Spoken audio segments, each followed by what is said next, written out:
अस्सलाम वालेकुम, मेरा नाम सर यासीन है। मैं यूएमसी मीत मल्टीमीडिया चैनल में आपको खुशामदीद कहता हूँ। आज हम क्लास 10th का बायोलॉजी का लेक्चर नंबर 10 डिस्कस करेंगे। अस्थमा। अस्थमा को उर्दू में दमा कहते हैं। ये दमा की एक बीमारी होती है और ये लंग्स की ही एक बीमारी की किस्म है। डेफिनेशन क्या है? It is a form of allergy. ये एलर्जी की एक शक्ल है in which there is inflammation of bronchi, more mucus production and narrowing of airways। हमारी लंग्स के अंदर ये नालियाँ मौजूद होती हैं। इस नाली जो लंग्स के अंदर जा रही है इसको ये मेन नाली होती है, इसको कहते हैं ट्रैकिया। ट्रैकिया नाली जब लंग्स में लेफ्ट राइट में जाती है तो ब्रोंकाई कहलाती है। अच्छा, ये जो ब्रोंकाई नालियाँ हमारे लंग्स के अंदर जाती हैं, इन नालियों में पहली चीज़ ये है सोजन आ जाती है, स्वेलिंग, फूल जाती हैं नालियाँ। ठीक है, ठीक। उसके बाद मोर म्यूकस, रेशा वगैरह जो है इस नालियों के अंदर, जैसा कि आप इधर देख रहे हैं, ये म्यूकस पैदा हो गया नालियों के अंदर।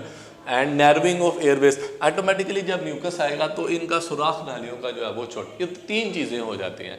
एक तो इन नालियों में जो है सोजन आ जाती है, रेशा बढ़ जाता है और नालियों का सुराख जो है वो छोटा हो जाता है। ऐसी बीमारी को हम नाम देते हैं अस्थमा या दमा। In asthmatic patient bronchi and bronchioles become sensitive to different allergens. अब होता क्या है, मुख्तलिफ़ किस्म की जो एलर्जेंस हैं ना, जब वो लंग्स की नालियों ब्रोंकाई या ब्रोंक्यूल में जाते हैं तो ये नालियाँ फ़ौरन उनको महसूस करती है और इनमें सेंसिटिविटी हो जाती है। एलर्जेंस क्या होते हैं? एलर्जी काजिंग फैक्टर, यानी वो फैक्टर्स जो हमारे लंग्स के अंदर एलर्जी पैदा करते हैं, वो फैक्टर्स जो है वो एलर्जेंस कहलाते हैं। वो एलर्जन कौन कौन से हो सकते हैं? डस्ट भी हो सकती है। बाद लोग ऐसे हैं जिनकी नेचर यह कि वो डस्ट अगर उनमें जाए तो उनके लंग्स की नालियाँ सिकुड़ती हैं और उन्हें सांस लेने में बड़ी दिक्कत महसूस होती है। बाद लोग ऐसे हैं जिनका धुआं चला जाए, वो धुएँ से उनके लंग्स बड़े सेंसिटिव महसूस करते हैं और उनमें जो अस्थमा उनको धुएँ से हो जाता है। बाद लोग परफ्यूम लगाते हैं, वो परफ्यूम से उनको सेंसिटिविटी लंग्स की नालियों में हो जाती है। और बाद लोग मौसम बहार में गुलाब के फूल के पोलन्स जब हवा में उड़ते हैं, ऐसे लोग जब पार्क में जाते हैं तो उन पोलन्स की वजह से उनके लंग्स जो है उस सेंसिटिविटी महसूस करते हैं और उनमें नालियाँ श्रिंक हो जाती हैं और उन्हें अस्थमा। ये मुख्तलिफ़ किस्म के एलर्जी काजिंग फैक्टर्स हैं। इसके अलावा और भी हो सकते हैं, फैक्ट्री के कोई केमिकल्स भी हो सकते हैं, किसी जगह कोई काम कर रहा है, एट्सेट्रा, बेशुमार फैक्टर्स हैं। अब ये पेशेंट जो है, ये सारी चीज़ें जब उसके अंदर कोई एक जाती है तो उनके ये लंग्स की नालियों में ये सिम्बल्स, ये नालियाँ स्वेल हो जाती हैं, रेशा पड़ जाता है या उनमें जो है उनका साइज सुराख छोटा हो जाता है, तो वो पेशेंट जो है वो अस्थमा की सिम्टम जाहिर होती है। When expose to any allergen sensitive airway show immediate and excessive response of constriction. जब ये कोई भी एलर्जन उसके अंदर जाता है तो वो पेशेंट फ़ौरन सेंसिटिविटी लंग्स के अंदर महसूस करता है, नालियाँ सिकुड़ती हैं, उस शख्स को सांस नहीं आता, सांस लेने में बड़ी दिक्कत महसूस होती है। और अक्सर ये होता है कि ये लोग बहुत तकलीफ़ महसूस करते हैं। डेफिनेटली हमारे जिस्म में जब सांस नहीं जाएगा तो ऐसे पेशेंट जो है वो मुंह खोल खोल के बड़ी तेज़ी से सांस लेते हैं, तो बड़ा ये तकलीफ़ वाली एक परेशानी वाली बीमारी है। Patient feel difficulty in breathing, सांस लेने में इसको बड़ी तकलीफ़ होती है। Symptoms, the symptoms of asthma very. अच्छा, इसकी अलामात पेशेंट से पेशेंट में मुख्तलिफ होती हैं। किसी में कोई सिम्टम ज़ाहिर होती है, किसी में कोई सिम्टम, यानी अस्थमा की माहौल के लिहाज से है, वो कैसा उसको एलर्जन का असर है, उस लिहाज से उसमें अस्थमा की सिम्बल्स जो है वो ज़ाहिर होती हैं। मेन जो कॉमन सिम्बल है जो सारे एक में हो सकती हैं, पहला है शॉर्टनेस ऑफ ब्रेथ, सांस लेने में तंगी होती है, स्पेशली एट एक्सर्शन।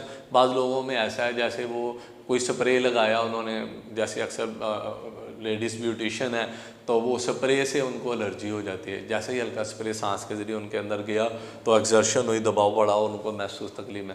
या बाद लोग ऐसे हैं जिनको रात के टाइम सांस जो है उनका शॉर्टनेस ऑफ ब्रेथ, सांस लेने में तंगी महसूस करते हैं। वीजिंग, ऐसे लोगों को मतलब छींकें आती हैं और सांस जब आता है तो सांस में आवाज़ नहीं करती है, सीटी की तरह की आवाज़, सांस अंदर जब जाते हुए बाहर ये लोग आवाज़ महसूस करते हैं। एक आम सिम्टम्स ये हैं, खांसी भी इन लोगों को अक्सर रहा करती है।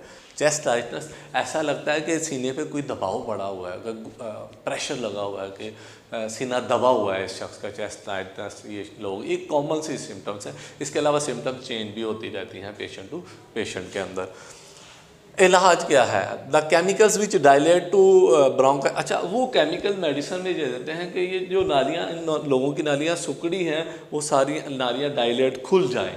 तो स्प्रे की शक्ल में इन लोगों को जो है वो पंप की शक्ल में मेडिसिन दी जाती हैं। Such medicine are given in the form of inhaler. ऐसे लोग क्या करते हैं, अपने पास डॉक्टर जो है इनको इनहेलर देते हैं, इनहेलर में इन्होंने मेडिसिन डाली होती है और अपने पास रखते हैं। जहाँ कहीं ये कोई एलर्जी सी महसूस करें और सांस लेने में तंगी है, फ़ौरन ये पंप जो है वो इनहेल करते हैं। पंप के अंदर मेडिसिन डाली होती है वेपर्स की शक्ल में, वो सांस के ज़रिए इनकी नालियों में जाती है। उन नालियों का जो है वो साइज़ जो सुखड़ा होता है वो नॉर्मल हो जाता है और इनको सांस नॉर्मल हालत में महसूस होता है। तो ऐसे पेशेंट के लिए कुछ सजेस्ट किया जाता है कि वो अपने पास इनहेलर लाजमी रखें, ताकि किसी भी वक्त कोई सांस लेने में दिक्कत हो तो वो इनहेलर के ज़रिए मेडिसिन लेकर अपने आप को रिलैक्स महसूस करें।